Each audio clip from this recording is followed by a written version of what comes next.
Kelaparan masih menjadi salah satu masalah yang melanda Indonesia.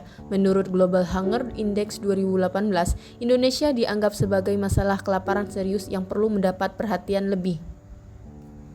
Global berdasarkan 4 indikator, termasuk kekurangan gizi penduduk, pengerdilan anak di bawah usia 5 tahun, kematian anak di bawah usia 5 tahun, dan kematian anak di bawah usia 5 tahun yang tidak dirawat dengan baik.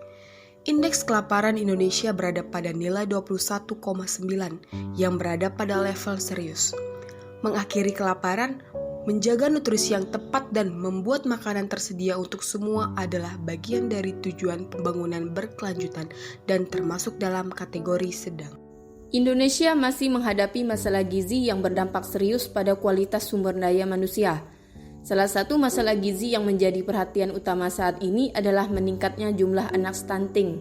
Stunting adalah keadaan kekurangan gizi kronis yang disebabkan oleh kekurangan gizi dalam jangka waktu lama, sesuai dengan pola makan yang tidak memenuhi kebutuhan gizi yang diperlukan.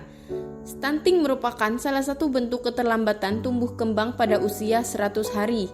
Pandemi COVID-19 dapat menyebabkan perubahan kondisi sosial dan mempengaruhi status gizi anak. Hal ini dilakukan untuk mengetahui pengaruh pandemi COVID-19 terhadap prevalensi anak stunting di Bangka Belitung.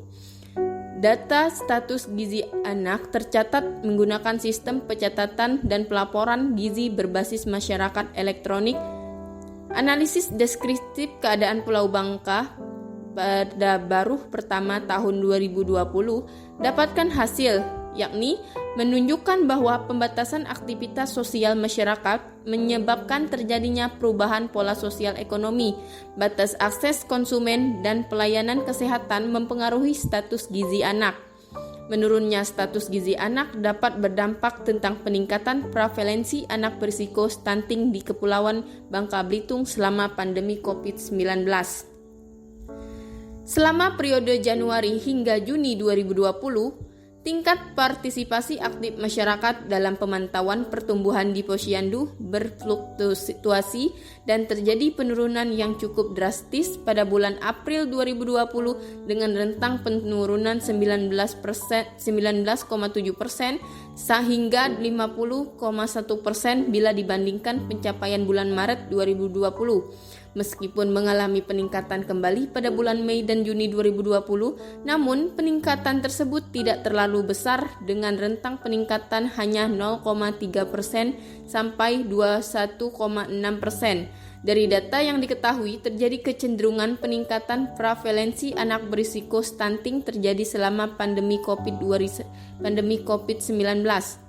Meskipun di Provinsi Kepulauan Bangka Belitung tidak menerapkan pembatasan sosial berskala besar, namun kegiatan-kegiatan masyarakat telah sangat berkurang setelah adanya kasus termasuk kegiatan pelayanan gizi dan kesehatan. Desa Penyamun yang merupakan salah satu desa dengan jumlah penduduk pada tahun 2019 sebanyak 4.530 yang terdiri dari 2.261 jiwa laki-laki dan 2.261 jiwa perempuan dengan jumlah kepala keluarga sebanyak 1.271 kepala keluarga. Sebagian penduduk desa Penyamun beretnis Melayu dan sebagian besar beragama Islam, kemudian Konghucu, Kristen, dan Buddha. Tingkat pendidikan penduduk desa Penyamun sebagian besar pada jenjang lulus SD, SMP, dan SMA sederajat. Masalah sosial dalam masyarakat yang sering terjadi adalah masalah kemiskinan yang ditandai dengan rendahnya tingkat pendidikan, rendahnya kualitas kesehatan, dan lingkungan tempat tinggal serta ketersediaan air bersih yang tidak memadai. Masalah sosial tersebut perlu diatasi dengan program jangka panjang selain dengan program jangka pendek berupa bantuan beras sejahtera, Rastra, program Keluarga Harapan, PKH, Rumah Tidak Layak Huni, RLTH yang direncanakan pemerintah. Maka dari itu akan kemungkinan adanya kasus stunting di Penyamun dikarenakan beberapa faktor sosial masyarakat Penyamun. Pembangunan pertanian yang seharusnya menjadi salah satu solusi dari masalah ini tidak melahirkan petani-petani yang berwibawa, melainkan menciptakan petani-petani baru. Sebagian besar petani Indonesia adalah petani kecil dan berpenghasilan rendah, sehingga tergolong miskin. Kondisi ini menyebabkan kerawanan pangan bagi sebagian besar petani. Untuk mengatasi krisis pangan saat ini, diversifikasi pangan dipilih sebagai langkah utama mengingat waktu yang diperlukan lebih pendek jika dibandingkan dengan program lain, seperti intensifikasi dan intensifikasi. Dengan diversifikasi pangan, masyarakat hanya perlu memanfaatkan lahan yang ada dengan menanam tanaman yang dapat menjadi bahan makanan pokok selain padi seperti jagung, ubi kayu, dan umbi-umbian lainnya. Pangan lokal Indonesia merupakan potensi yang bisa dikembangkan menjadi makanan fungsional, misalnya jagung, ubi jalar, belimbing, wortel, juga sumber bahan makanan tambahan dari hasil laut dari golongan mikroalga.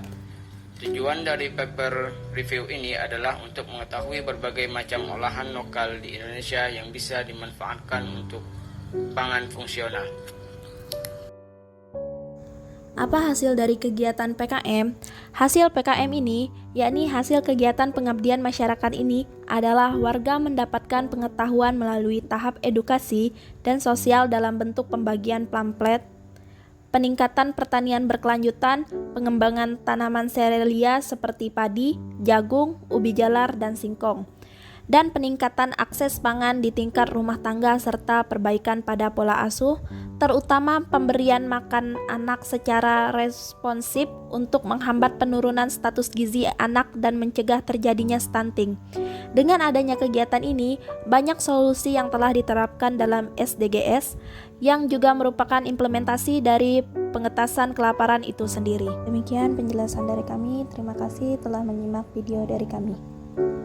Thanks for watching. Don't forget to like, comment, and subscribe. Bye-bye.